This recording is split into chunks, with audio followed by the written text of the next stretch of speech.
Hi, I'm Dr. Ryoo. I'm here to tell you what to expect when you bring in your child for ear tubes. When you bring your child in, first we'll get you checked in at the desk, and then they'll bring you actually back to the preoperative area where nurses and other staff will get you and your child ready for the procedure. The procedure itself is pretty short. Your physician will go over a lot of the details with you, but in a nutshell, basically what happens is that your child goes back to the operating room. They undergo some anesthesia, and once the anesthesia has set in, we will go ahead and put in the ear tubes.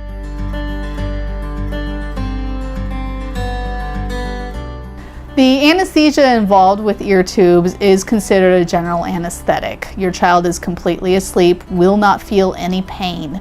However, there are a couple different types of general anesthesia. Normally for ear tubes, it's a mask. There is no so-called breathing tube that's used.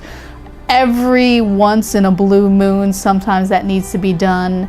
Every once in a blue moon, sometimes there needs to be an IV, but it is fairly rare.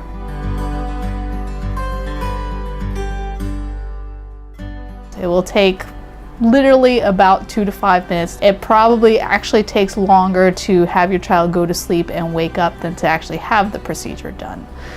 After the procedure is done, the child goes back to the recovery area where they wake up a little bit more, and once they're awake enough to know where they are and what's going on, we come and get you, the parents. When your child goes home with you that day, they're usually fairly irritated with you that morning, probably due to the change in routine and all the new things that happened to them that day. Some of them remain drowsy throughout the remainder of the day. The next day is usually when they return back to normal activities, normal behavior. I will tell you that the second time my son got his ear tubes, he kind of had the opposite reaction. He was literally bouncing off the walls for the remainder of the day. Our anesthesiologists tell us that's fairly normal for some children after anesthesia. So if your child does act like that, you shouldn't be too surprised. Follow-up after ear tubes is usually up to your surgeon. It is typically about 4 to 6 weeks after surgery.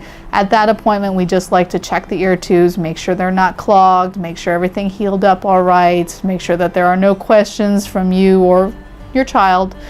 In terms of water precautions, these also vary surgeon to surgeon. Most children do fine in treated water, things like swimming pools and the baby pool in the backyard. These are usually fine. It's dirty water that we get more concerned about, things like lakes and ponds and rivers and creeks. There's basically a lot of stuff growing in that water, and you don't want that stuff in your ears. So you guys probably remember the old hair growth commercials where the CEO said, "Not only am I the CEO of the company, but I'm also a customer." I have a darling 4-year-old boy who has been through ear tubes twice, and he did great both times. We were so happy that we ended up doing it, and it is pretty much as I have explained to my patients and have since explained to my patients in terms of how it went and how he did afterwards, and he's done great. So I can promise you everyone will try to make it as smooth as possible. I do not regret doing it one bit. If you have any questions, please feel free to ask your surgeon or contact our offices, and hopefully this video gave you some extra information and a little bit peace of mind.